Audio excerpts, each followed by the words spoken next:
But anyhow, my mom ordered it. Did you know she ordered it? So this is Christmas time. You're looking through the Sears and Roebuck's Well, I catalog. showed her that's Yeah, what I right, wanted. right. And they didn't have it. They were out. Well, when they were out of something, they would send you something else.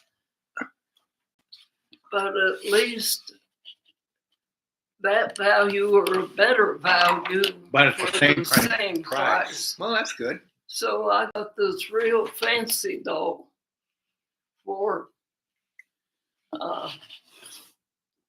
instead Same of price. the one I Right, picked out.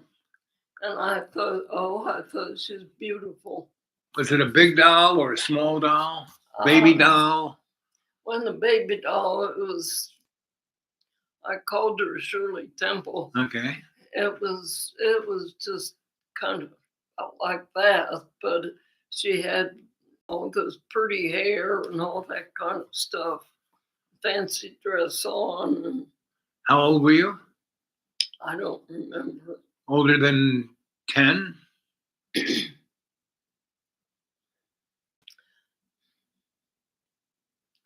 I just don't know. Okay. You played with dolls longer. Because there was nothing else. I understand. Yeah, you played with them longer than what kids outgrow their dolls. They outgrow everything like in 10 seconds. Yeah. But when I was,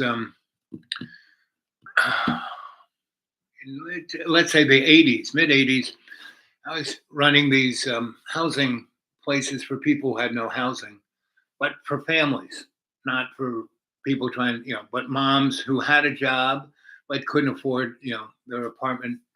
And so I remember kids playing with a doll until they were almost a teenager because they had nothing else. Yeah.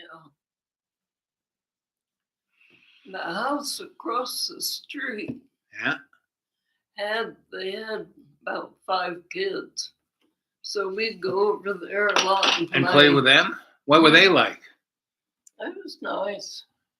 It was all girls. Oh, well, that's good. Anyhow, they had quite a bit of property, but back behind their house, they had this hill that went down. And in the winter, we would sled ride all the time. So we'd sled ride, but the bottom of the hill went right into a creek. Did it freeze? No. So you had to make cut off, sure you didn't go in the creek. Yeah. We had the same thing where I lived, but it was the highway.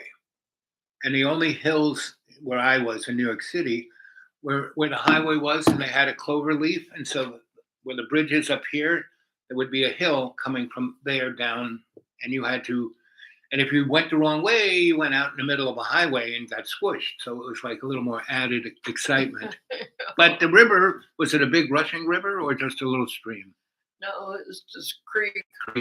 But nobody wanted to go in. You get all wet, yeah. You have to go home all wet, yeah. Because we lived in a country place when I was from about 11 on until I graduated high school. And there was a pond, and it would get cold, and it would freeze. And we played hockey. We skated, right? And I could skate pretty good, but my feet always got cold. All of my extremities get cold still to this day. So that's why I bought you those gloves. I constantly have gloves everywhere, I just have tons of gloves because my hands always get cold. So do my tootsies. So anyway, that's why I never became a big skating phenom. It's too cold. And then years later, I had buddies who would play hockey in New York City in like a league, and they go to a place where a machine made the ice, right? And I went out there, and they just thought I'd just another kid who never ever skated. I got up there, I could skate. I mean, not like them, but better than most people. So. Yeah. They were surprised. So when did you get, like when I was about 6, my grandma basically let me out on my own out into New York City, right? But our neighborhood was like a little country, right? So all the grandmas, everybody, all the women were on the stoop. So if they saw you come out and you're going, they would see you wherever you're going. So you couldn't get too far before I wanted to say, hey, go on. So, but at that point, when I could just go out there, I felt like I was a man of the world. When did you feel that kind of, being let go from being part of your family? I mean, you're still part of your family, but you were now you. When did you kind of get that? High school? I always could do anything I wanted. You know, I knew where I lived. Right. That was my home. But through the neighborhood, anything like that, I could just go. There wasn't any Obstacles bounds or anything right. like that because it was everybody knew the neighborhood. So how many did you have, male friends or just girlfriends?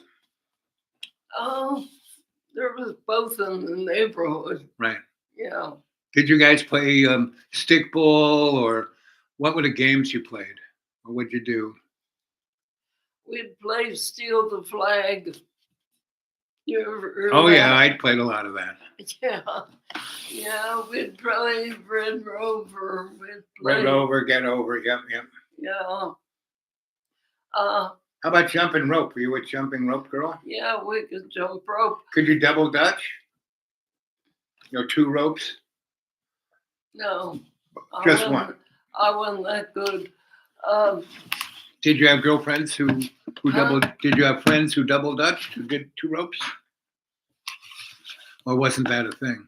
I don't think we was into that. I don't guess we. It's what's interesting about double dutch? It makes you have to dance. So if you're a dancing, like I grew up around black folk and everybody was dancing, so those girls could double dutch. Some actually had 4 ropes. Oh, wow. Yeah. And that was like, they were really all over the place. That was something to watch. Yeah. When the girls did that, the boys were playing basketball. Yeah. And the old, the grown-ups come and watch the kids do that. So that was like, we had no real television, but that's what grown-ups would do when they weren't doing whatever they were doing. They would come and watch us do stuff like that. So, but yeah, I had a lot of female friends. A group of kids I played with, it was guys and girls. It wasn't just boys. It was guys and girls, and we ran around and played all those games and cops and robbers and all kinds of stuff. We didn't play cops and robbers. But it was, that was something right in our face. It's like, you couldn't escape cops and robbers. So what was the most fun? What did you look forward to? Was there any difference between school and summer? Was summer more fun or less fun? Or Well, we didn't have any swimming pools close by. Right. So we didn't. You had a spring. I mean, you had a little stream you could go. Well, you couldn't swim in it. It wasn't that deep. So we didn't go swimming or nothing like that till you got older and you Could go off to the could pool. get out Right. and go. I don't know. We would just gather in somebody's yard and sit around and talk. Oh yeah.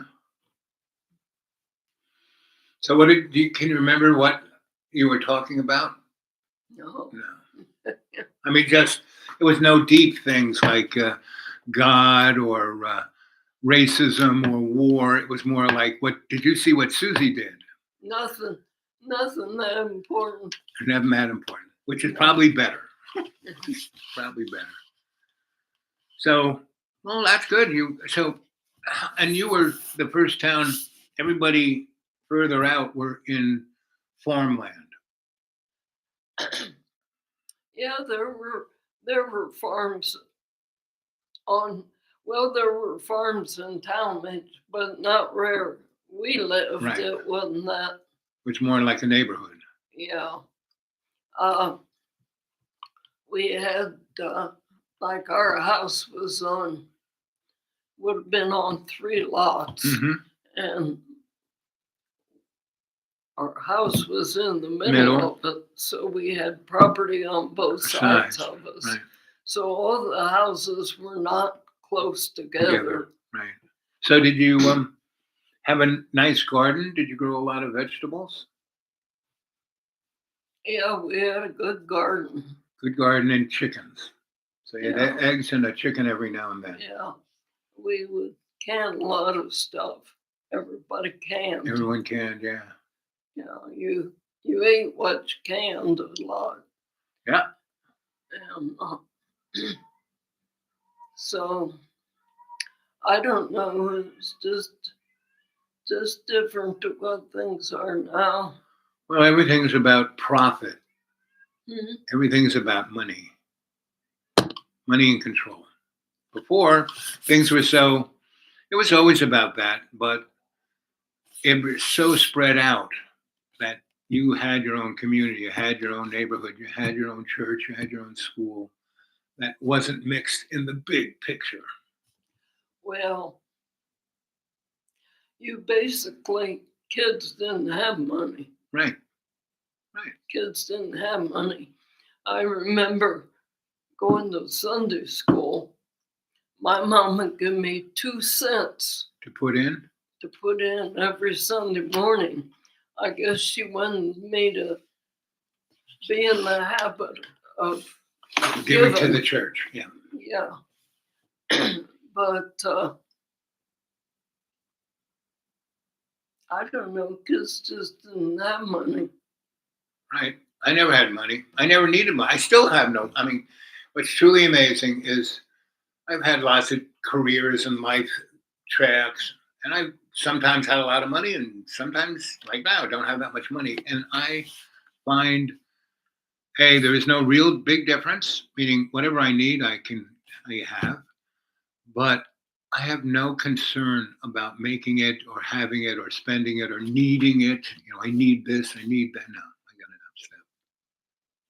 Well, I don't need it. you like to have enough to know your bills are going to be met. Well, the best way to do that is not spend money you don't have. Well, I never have. If I can't pay it off in 1 month, right, then I don't buy it. Me neither. It works a lot better that way. The only thing that we ever went in debt for was your car loan, yeah, or housing. Right. And those are investments rather than debt. Well, there are such big amounts you can't. Right. You gotta spread them out. Right. So, and it's like I said, how everyone's so upset about debt. In reality, debt is a form of savings on a bigger picture, not on you and me owing money, but on like the country debt. No, that's like almost irrelevant, right? Yeah. All of the stuff they're getting involved in is just petty politics and distraction from what's really missing. What's really missing is the level of community. If everyone could get along, we'd have no problems in this country. Period. So what kind of... If they quit pointing out the differences, right, exactly, people would automatically get along and actually do better. I mean, if the real focus was on doing your best, like in church, right? You understand God's unconditional love because we're ultimate loser sinners, right? We can't help ourselves. But if we say, I know I did that wrong, sorry about that, I will do my best not to do that again. And if you do, God's happy. And if you go through Jesus's unconditional forgiveness, pretty much, because none of the things that we can do can ever make it better. We can be our best, but we can't okay, I'm going to do this, this, and this, and I'll get into heaven. It's not going to work. Well, you're born sinner. Right. So you're never going to be perfect. No, but you can do your best.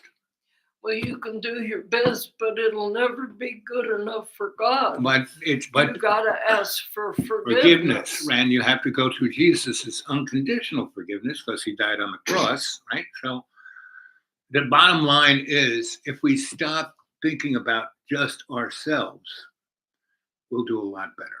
And that's really all that we need on this planet, is if we stop thinking about ourselves. Think about the other, the we in me, you know? Most people are greedy. Yeah. But why is that? It's fear. Sin. Yeah, but what does that sin come? It comes from fear. You know, Satan. Sin comes from Satan. Right. And Satan, so Satan can't make us do anything. But what Satan does, it tricks us into two things: either being scared of something or wanting something that we really don't need. You know, that avarice, I need, I want, give me. Oh, look, you have that, I want to take it from you. No. And that comes from Satan. You know, if we just say no to that, it's like, you know, that cartoon with Daffy Duck and the devil's on one shoulder and the angels on the other, right? It's kind of where we're at, right? We can either be our better self, and you're right, all we can be is our better self, right? And do it in gratitude to God's unconditional love and work at it through Jesus's unconditional forgiveness. You do that, you got no worries. You know, so I do my best to do that. Yeah. Right? Yeah. Don't let somebody saying this or that or anything get it. You know, I don't care. You can say whatever you want. I don't care. It's not a big deal to me. But people get so bent out of shape about this, that, and the other thing. It's like, give me a break. Stop it. You know, who cares? You know, like you said, picking on, oh, you're terrible because you do this or that. It's your job to judge? No. It's not our job to judge. There's only one judge, God. That's the only judge. Right. So we have an interesting, so I'm really blessed. We're all blessed to have this life, this opportunity to do our best. Yes, we're sinners. Yes, we're going to screw up, but we can do our best. We do it. Yeah, but your best don't get you to heaven. Well, and you know, you're not perfect, but your best is better than doing your worst. Well, it's better in your actions. Right. And if everyone did their best, our world would be in a lot better shape than it is today. Well, no one's trying to do their best these days. Very few, if they are. There are a lot of good people, though. I would say the general attitude towards that as a human being, you're born, you're not born a bad person. You were made a bad person through exposure to good, bad, and indifferent situations. You know? And I've seen people who have had the biggest trials and tribulations. Their parents were in jail and drug addicts and come out the other side being a really good person because they said, I'm not doing that. I'm going. And their motivation normally was God's love. Yeah. You know, and they didn't have to do it through a church. They were just, I'm following God's love, period. That's it. And they came out the other side a lot better for it. So how many brothers and sisters did you have? I just have one sister. One sister, you and her. She the oldest, you the oldest? She's 3 years older than me. Was she bossy?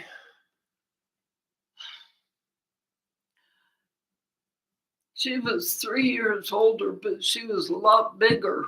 I was a runt, and she was bigger for her age. Right. So we didn't have much in common Right. growing up. So it was like two ships in the night. Yeah. But once we both grew up, then we were close. You were buds. Oh, that's good. Yeah. So when you were a freshman in high school, she was like a junior or senior. She wasn't that far ahead of me in school because when she was young, right, and went to school, they didn't have all these shots that they give kids now. Uh-huh. And she would catch things. So she was a little left, right. And they would quarantine you. Right. And about the time she'd get over it and they would lift the quarantine, I'd come down with it. So they quarantined Both of you. because I had it. Right. So she missed so much school that she got held back. Right. So it was my fault. That wasn't your fault. It wasn't your fault. I don't think they're quarantined for anything anymore. Well, they see, the bottom line is in all these sicknesses and illnesses, basically the human immune system is amazing, right? You give it, it's the problem is most people are in terrible shape. Their immune system is shot. But they give, like, for measles and Right, mumps right. and all that, Most they have shots they give you now before you start to school. Before the shots, my mother worked in hospitals. She kind of was an administrator, so she was like the top dog, and she was head of all the nurses. She did a lot of things, right?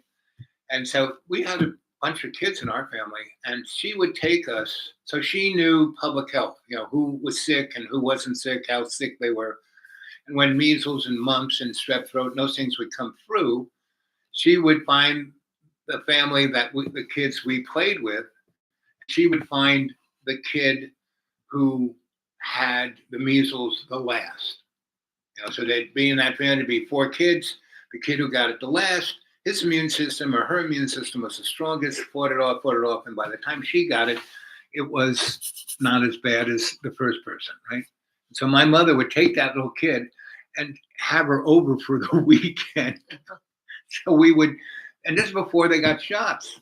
And shots are basically the same thing. You're exposing the person to that virus or bacteria, but in a way that it's knocked down. It won't get you sick, but it'll get your immune system to go, oh, what's that? So my mom did that all the time. And my mom, you couldn't go, oh, I feel, oh, my tummy hurt. No, off to school. I remember my brother nearly cut his hand off. And my mother sewed the finger, not the fingers weren't like over there, but he got a really nasty cut across his whole hand. And my mom just, Al, go get my sewing kit. She just sewed it up. There was no getting sick in my mom. So you couldn't pull the wool over? No, not over my mom. Over my dad's eyes, you could pull the wool over his eyes. Because he was so set in a certain trajectory that if you kind of say, okay, so just like my brothers and sisters, my father was in the military. So, he was used to giving orders. He was a colonel, right? And so I had all these brothers and sisters, and my mom had me when she was 50. So I was the mystery, the unexpected, right? And so and my grandma took care of me for the first, 7 years of my life. So I had nothing to do with my family. So when I came back, all of my brothers and sisters were basically teenagers. And my father said, do this, do that. And they said, screw you. I'm not going to, like teenagers, right? And this is like the 60s. And the late 50s. And I knew my dad and I knew everything about him. And so I would say to my father, yes, sir, right away, sir. And I'd give him a salute and I'd run away. Never doing whatever he told me to do. I just said, yes, sir. And that was good enough for him. Well, my brother insisted. And I tried to explain, all you got to do is say yes. Why are you fighting him? I'm not going to let him tell me what to do. I said, what are you talking about? And that's the average person can't get out of their ego, can't get out of their own way. So were you a girl who was in your way or out of your way? I mean, you never let yourself get into an opportunity, right? Never what? Let yourself get in the way. You must have seen you must know people who get in their own way. No, I mean, people who act a certain way. I was easy to get along with. Yeah, you are. And you're smart and you're a common sense girl. And if it's something you don't like, you actually don't say anything about it because it doesn't really affect. If that person wants to do something stupid, and they can't see, by just a conversation or your example of being not stupid, well, it's okay. I did my best. I'm moving on here. Well,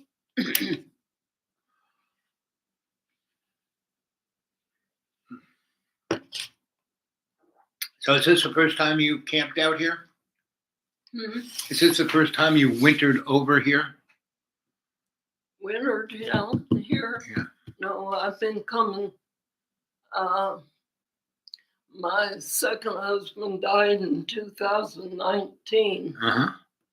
and I've been coming down Since then. since. Well, that's good. That's good. Yeah. Yeah. It would be nice if more families did that.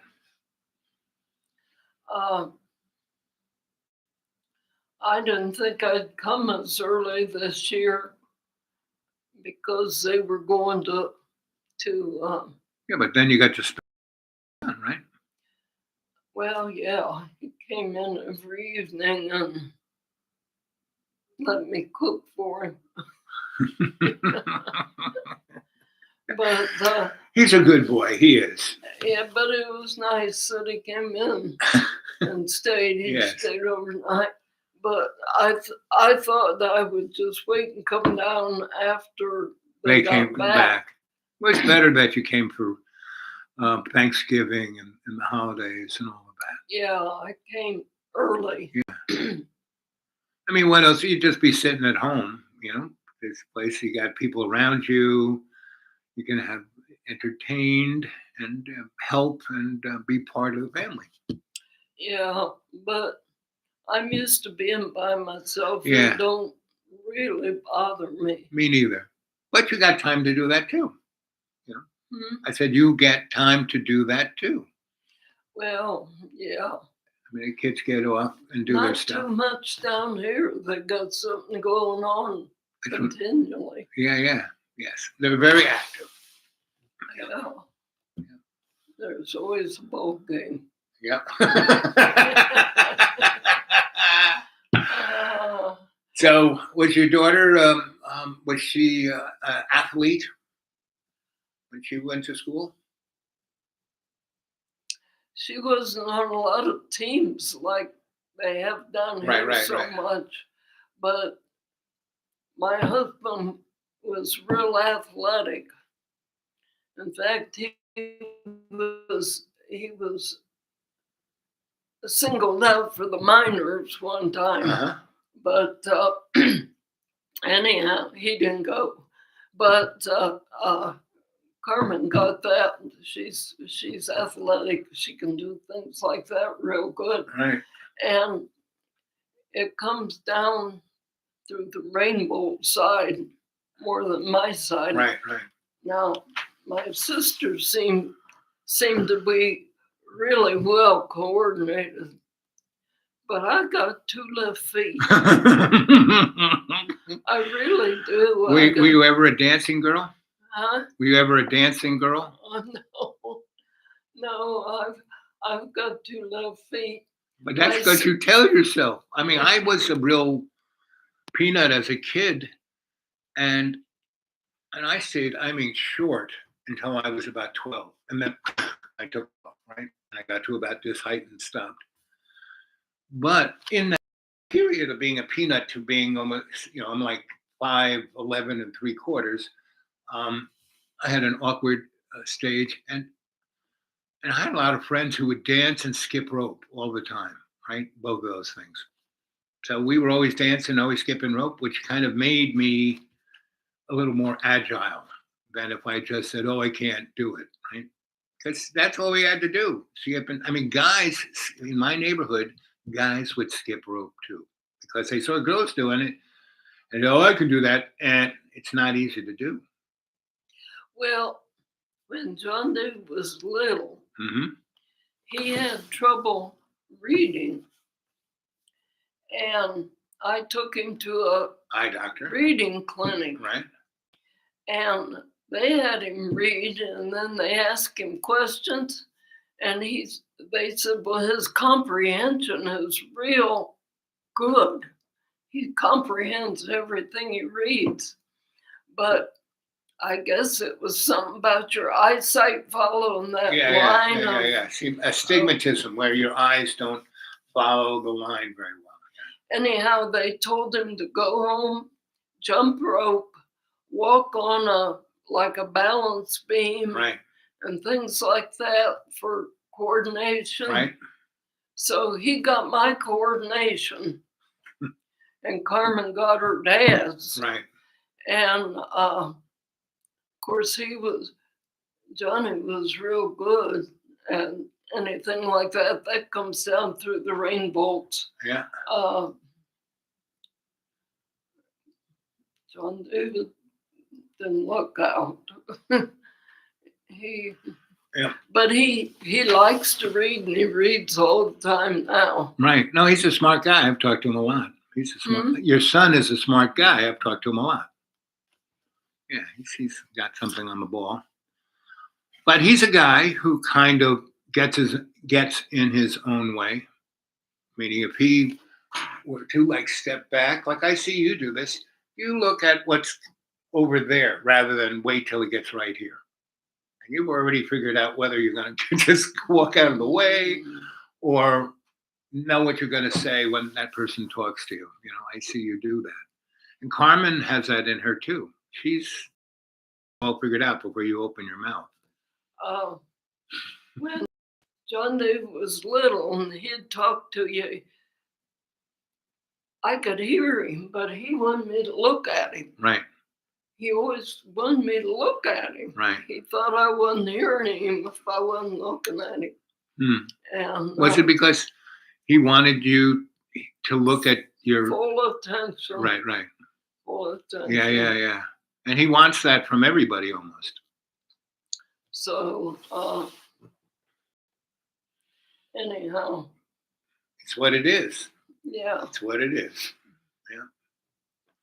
So if you were going to, the top 10 fun, amazing, wow things in your life, the top 10 what? Wow, amazing things in your life that you can remember as far back and up to now.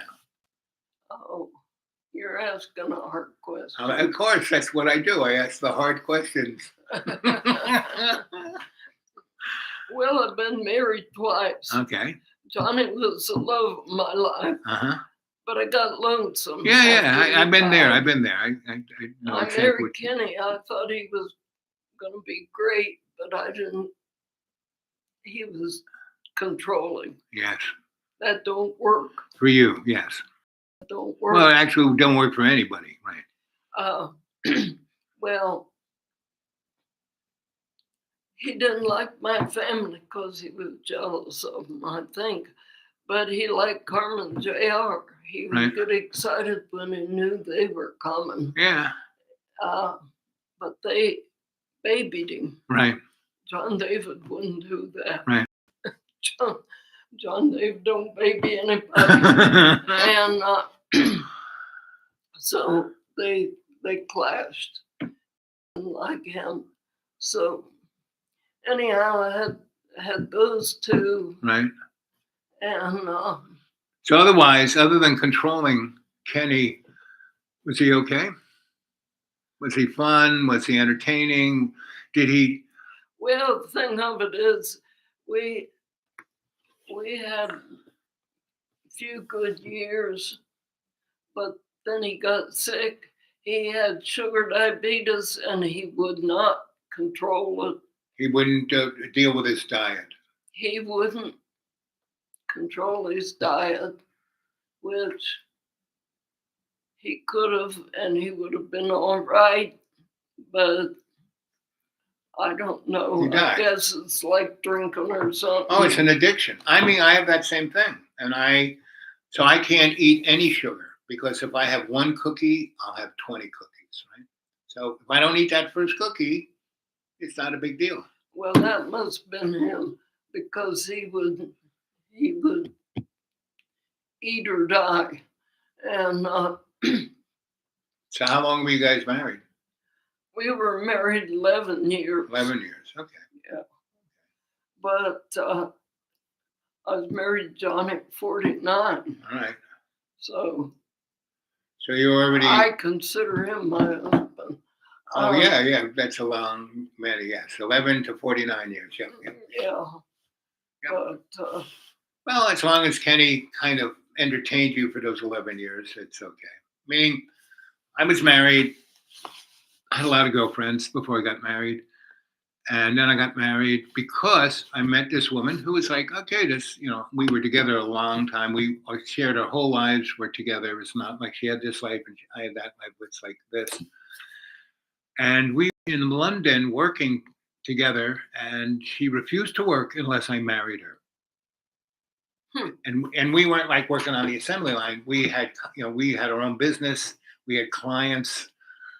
And she refused to work. And if she didn't work, that meant we didn't do the job for the clients and they could sue us, have a big problem here. And so I'm trying to think about this. And this is a girl who doesn't really want to get married. She's not like fit for, she don't have kids, and none of the reasons why you really want to get married. But for some reason, she just had to get married. And I walked into a justice of peace and I looked around. And I said to the guy, so what's it take to get married? He goes, 12 pounds, meaning $27.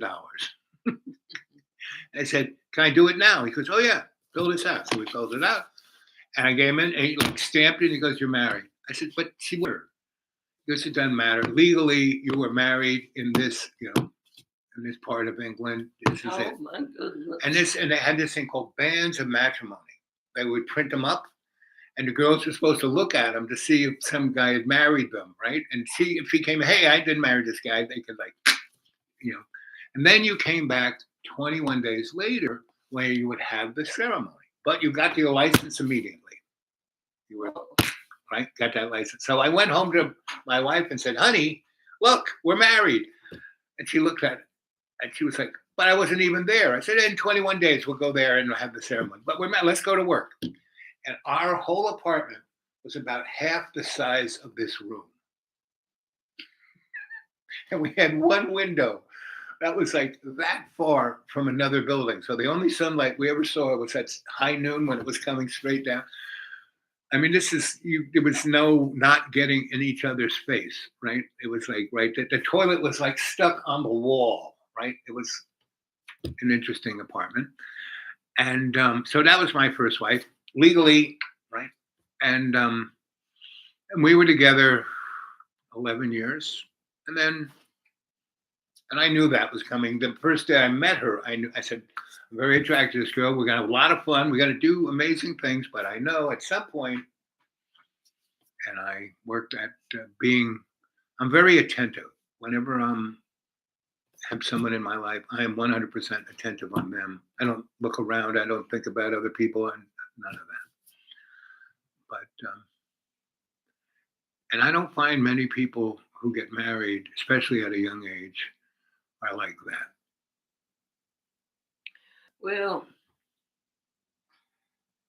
with Kenny, he just wanted to move in. I said, no, I don't do that. I said, I've got kids, I've got grandkids. Mm-hmm. I'm supposed to be an example. Mm-hmm. I said, no, I don't do that. Right. So. Yeah.